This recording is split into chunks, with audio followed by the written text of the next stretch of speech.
Hello, you're watching World Without Rule of Law. Welcome to the Southern Virginia homestead. Today I want to talk about fresh water. More specifically, rain catchment. Thanks for coming. I hope you get some value out of this video.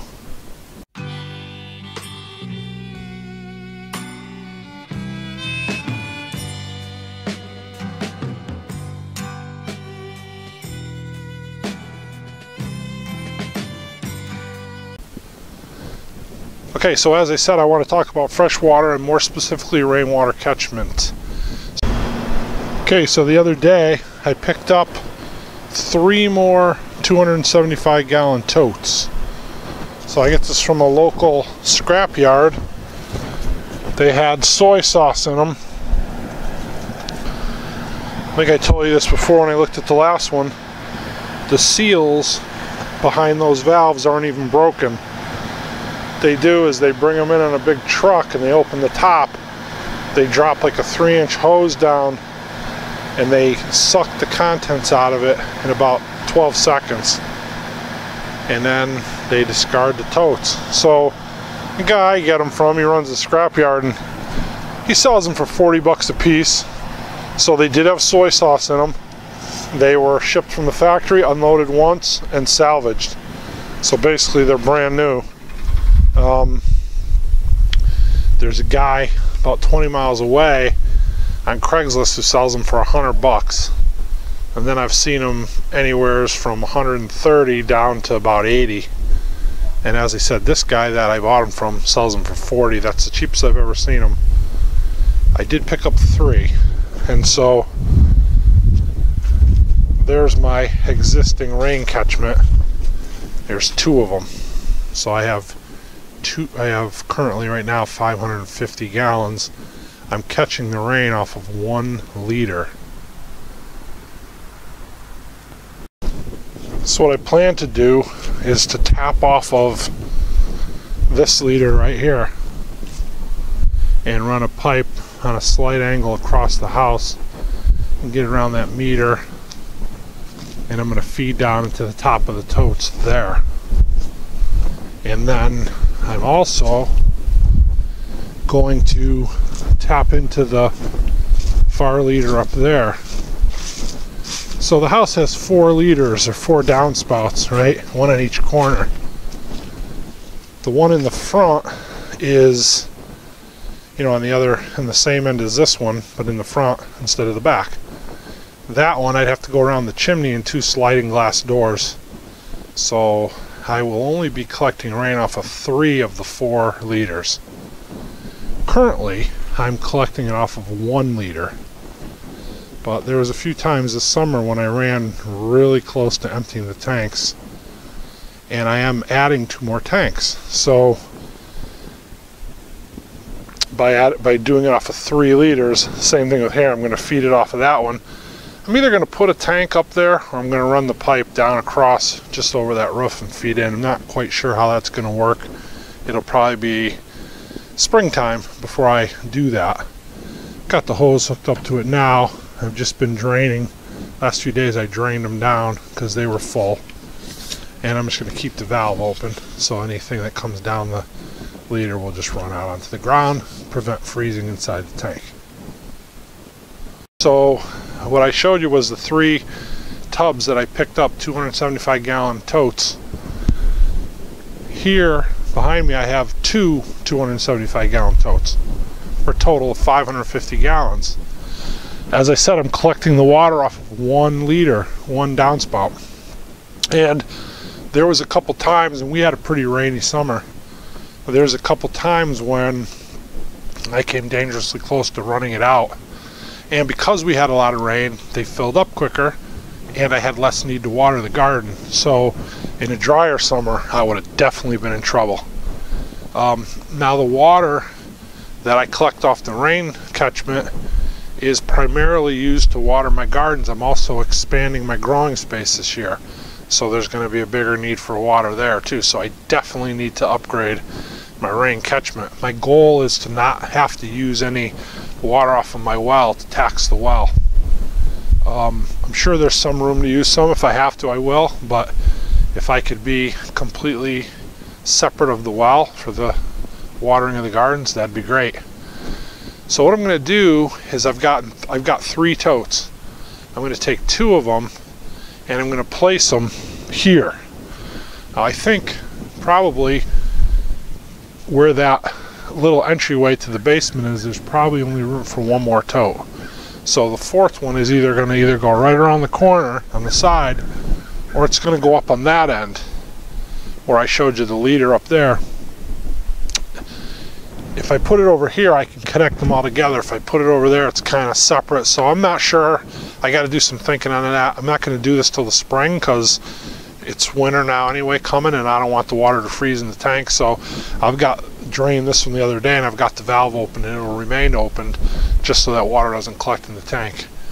But from having it done this way, I'll be increasing from catching off a 1 liter to catching off of 3 liters. So basically, instead of catching 25% of the rain that comes off the roof, I'll be collecting 75. And again, as I said, the reason I'm not doing the front is because we don't want to have a tote in front of the house, and we can't run the pipe across because of the doors and the chimney and all that. So we're going to settle for 75%. But rainwater catchment is important because it's also a source of, emergencies. Like if we had an emergency and we couldn't get water, then I could run it through the Berkey and drink it. We could boil it to use for baths or whatever we had to do, right? So I want to talk to you for a minute about fresh water. Now, in this world, on this planet Earth, there's roughly 7.5 billion-ish people. So 98% of the water on the face of this planet is salt water, seawater, right? The 2% is fresh water. Out of that 2%, half of that is locked up in the polar ice caps. So 7.5 billion people, not to mention animals, plants, everything else, are sharing 1% of the Earth's water. So it kind of put it in perspective of how important fresh water is. In this country, I think, and I'm guilty of it myself at times, taking it for granted, taking the availability of fresh water for granted. We have good friends that are from India. They grew up in India, and he tells of life over there. They've got limited fresh water, and so what they did is they had a schedule, not them, but the whole country or the region they lived in or whatever, had a schedule of usage. So in other words, if you wanted to take water to cook with or to brush your teeth or to shower or whatever, you had a period, like I think he said it was like a 2-hour period, and it might have been twice a day, but I think it was once a day. I'm not 100% sure of that. But there was that period where the water was turned on and you used your water, and then the rest of the day you went without water. So that really puts it in perspective. Could we live like that? Of course we could if we had to, right? But would we want to? That would be a hardship. It'd be a hardship for me, and I believe it'd be a hardship for most people. So I think there's that. We take that for granted, the availability of that fresh water. And then, on the other hand, to add to that, we're contaminating the water, right? And not only us, like animals too. Like there's streams where animals will, defecate in or urinate in, and some of that water is undrinkable because of that. And humans, especially through the industrial age, have had their impact on freshwater rivers and streams. And so there's that side of it too. Are we caring for that 1% of water that we have? Are we appreciating it and taking it seriously? I think we're getting better at it, right? I think it's better now than it was. Conservation's more in the forefront now than it was in the past. And so that's a good thing. But going back to my friend who grew up in India, when he and his wife first moved here, they moved to this country to start a church, and they were in a house that had publicly supplied water, city water, right? So they got their first bill, and it was what it was, and he told me the gallonage and all that. I can't remember, but when they got their second bill, the water company contacted them, and they had the demeanor almost of being like accusatory, right? Because they were saying to him, something's going on there. You know, like the water usage has gone drastically down from when the previous owners lived there. And not, they didn't come out and say it, right? But he had the feeling like they were accusing him of tampering with the meter. And so they want the gist of it was they wanted to come out and inspect the system, is what they said. And they came out and they immediately went to the meter, and they had a couple guys and they examined it and they took some notes and they did this or that, and they couldn't find anything wrong, of course, because he didn't do anything. And they thanked him and they went on their way, and another month went by and it was a low bill again. And they contacted him again. They said, we don't know what's going on, but something's wrong with your meter. It's out of calibration, although they did calibrate it when they were there the first time. It checked out okay, but they couldn't understand it. So they said, we're going to come out and we're going to change the meter. And so he said, yeah, okay, that's fine, whatever. And so they did. They came out and they changed the meter. In the course of that, you know, again, he felt, and you know, it's perspective, right? But I believe, I mean, he's a pretty reasonable guy, pretty calm guy. Like, he's not jumping to any conclusions. He came away with the feeling that they were almost accusing him of some diabolical plot to steal water. And even though they couldn't prove how he was doing it, this was their feeling. And so they were going to change the meter and they were going to do this. And he kind of got taken aback, and he told them, he said, look, he goes, we're not stealing water. We're not doing anything wrong. This is how we live. This is how we were brought up to live. Because of where we came and because of the availability of water, we appreciate water for the valuable resource that it is. And that comes out in the way we live, right? And so, like, if you ever know or talk to an older person who lived through the Great Depression, they have a whole different approach on how they use resources, food or whatever. And sometimes we look at them. I remember when I was little thinking my grandmother, like, wow, why is she doing that? You know, like, they're just being super frugal with all their stuff, like, or saving stuff that seemingly had no value to me, because we're living in a different age. But where they grew up, those things were scarce, and so it was grained into them to do that, and then they just never, like, lost that kind of. It sticks with you. It's like a habit, right? And so that was the case with him with the water. So, like he said, you know, we take showers, we go in, we run the water, we completely soak ourselves, we shut the water off. We take the shampoo, we wash our hair, we take the soap, we wash our entire bodies. When that process is done, we turn the water back on, we rinse. Rinse thoroughly until every bit of soap and shampoo is off your body. Shut the water off, get out and dry off. An average shower took about 5 minutes. Now, I know myself, especially on a cold day, I like to stand under that hot water for a while, right? But it's just flowing down the drain. So is it a waste? Well, I don't know if it's a waste. We're paying for it. And if I enjoy it, then who's to say it's a waste? But because we live in a day and an age and a place where we can, you know, we have that abundance and we can use or possibly even misuse that water in that way, then that's our choice to make. And what he was saying, you know, his whole point of view with them was, we grew up where we didn't have that choice. We had limited water supply. Same thing with cooking. You know, they didn't rinse stuff off and just let the water run into the sink, or same thing with dishes, rinse them off and let it run into the sink. They were very matter-of-factly approaching how they did those tasks. And as a result, they didn't waste a drop of water. And it showed up, and it showed up to the point where the water company thought something was wrong, because previous owners lived here and they used X amount of water. They move, you guys move in, and all of a sudden you're using like 20% of the water they used. Something's going on. Yeah, something is going on.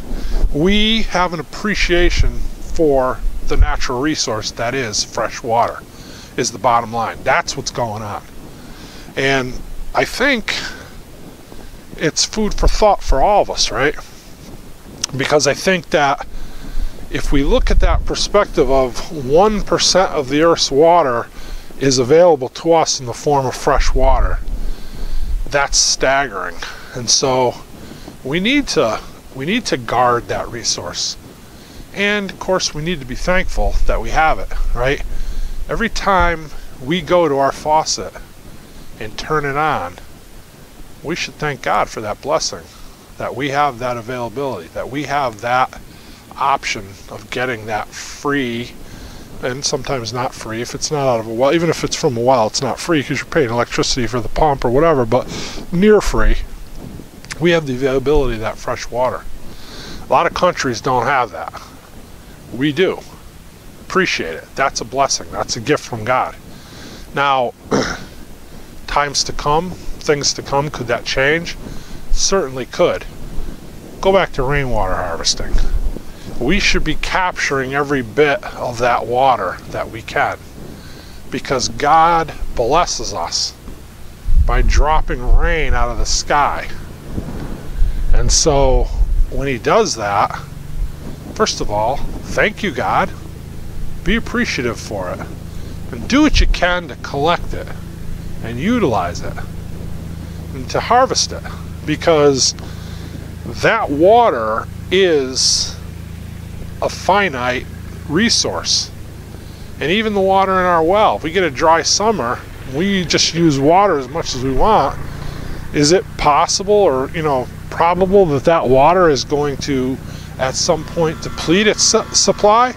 Sure it is. We had our well dry up this year already once, and it was a rainy winter, but I came from city water, and there go back to that waste again, right? I came from an environment in Connecticut where we had city water, and so I had a toilet that the valve wasn't shutting all the way, and it was just running a little bit of water through there, not even really enough to notice. But because it ran 24/7 for the course of a weekend, it drained the well. And so that kind of slapped me in the head and put it in perspective for me that, listen, this water isn't just free and abundant. We think like, my well, there's a reservoir under there. There isn't. But when you come from an environment like I do, city water, there is a reservoir. Even that's finite, and it's feeding a lot more people, so it's not necessarily, that didn't sound good. It's not necessarily better, but it's still a finite resource. Value it, thank God for it, appreciate it, and do what you can to save it. Rainwater is one good way to do that. Thanks for watching. God bless you.